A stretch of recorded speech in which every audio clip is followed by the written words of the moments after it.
Papa Den. Lala! And Baby Bria! Kami ang Family G!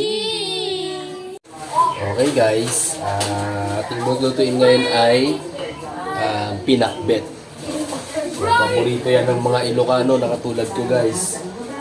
Ngayon guys, sisimulan na natin ang pagluluto. So, ito guys ito yung sangkap ko. Luya, bawang, sibuyas, kamatis. So, nilalagyan ko. Ito, inuuna ko yung kamatis. So, ngayon, ilalagyan na natin yung bawang guys. Yung mag-brown-brown na ng konti, lagay na natin yung sibuyas. Okay, tumatalsik. Ngayon guys, lagyan na natin yung luya.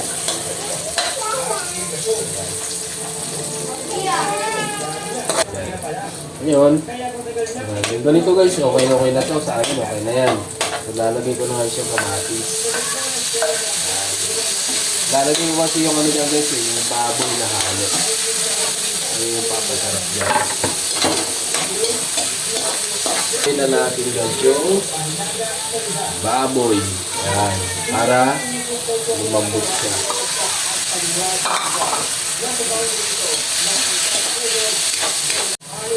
So, ayan guys, pag ganyan guys, medyo tuyo na, lalagay ko naman yung bagoong. Yung sabi yung bagoong isda. Sarap na ito guys, sobra.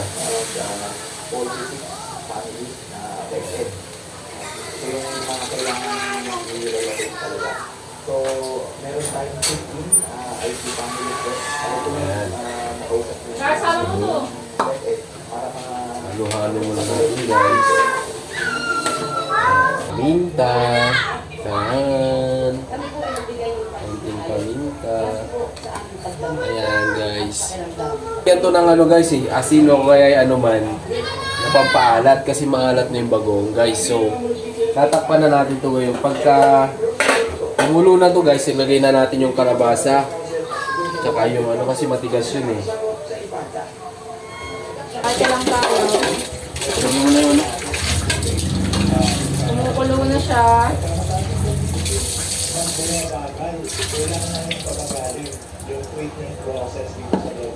Ano nalagay ito? Yung ano, kalabasa. Tsaka yung ano. Kalabasa, tsaka yung... Hindi naman ito, mga sitaw. Gaya na daw natin yung kalabasa at sitaw. Ako na, alam ko na. Ayan, ito para tumamis na. Tapos nagsama pala siya na nagpabili pala si Papa din ng ba yun? Kamote. Tapos si Kuya Charles naman, may dala pala siya galing school ng kamote. Ito yung galing school ni Charles. Ito yung binili ko. May ibang kulay. Lagyan na natin na natin ito. Hinuhugasan ni Papa din yung galunggong. Papartneran natin ng galunggong. Masabihin niya natin pirituhin para pagkatapos kain. Kasi pinagkakaroon ka. Ano? Sabi ko na bisipaw. Sabay-sabay na yan. Maraan pa niya ito pag kinikrave ang pakbet.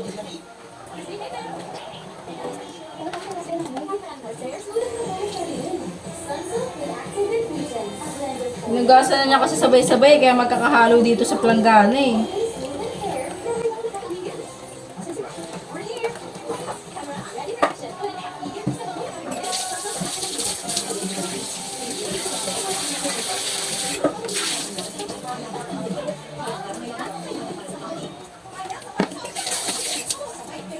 Lagyan namin doon kalabasa, sitaw at saka yung kamote. Haluin lang natin. Aalis na ako dito kasi magpiprito na siya. Takpan muna natin. May minaiman pa. Isa.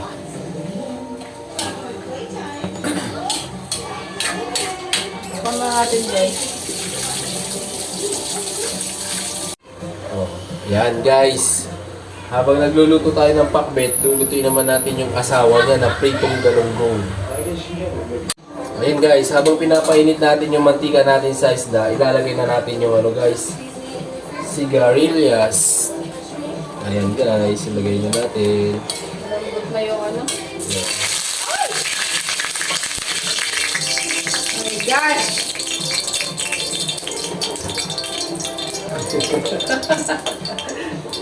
Ayan guys. Ihuli natin to guys kasi kapag naluto ng lutong-luto to, nagiging maanghang eh yung anak ko hindi kumakain ng maanghang guys. Kulang ako tubig ko. Kulang. Tatagsig to, tatagsigan ka. Concern? Okay guys, lagay na natin yung isda. Pinapatay ko kasi muna guys eh. Para pagka tumalsik. Ba't mainit na mainit na pa nun? Tumatakbo kasi ako guys eh. Bobo? Ayan guys, oh, ganda. Napakasarap yan guys.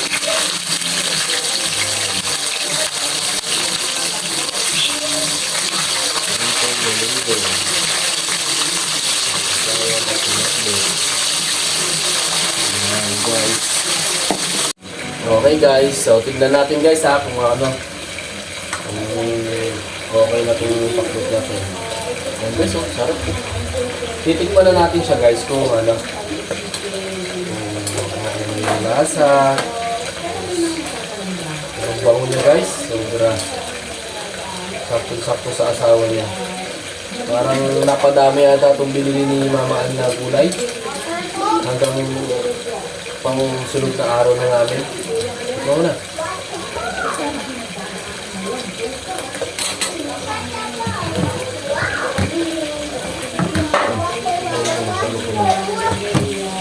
Tikman time!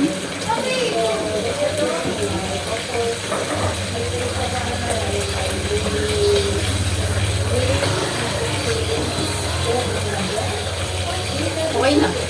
Ako na lasa. Alat, alat, alat. Okay, alat. Lagyan natin guys ng konting magic. Pagka daw galing yung magic, magiging magic yung luto niya guys. Okay guys, tignan naman natin yung piniprito natin ngayon. Kung pwede na siyang i-delay. Ayan guys. Ito na guys, bibiling na.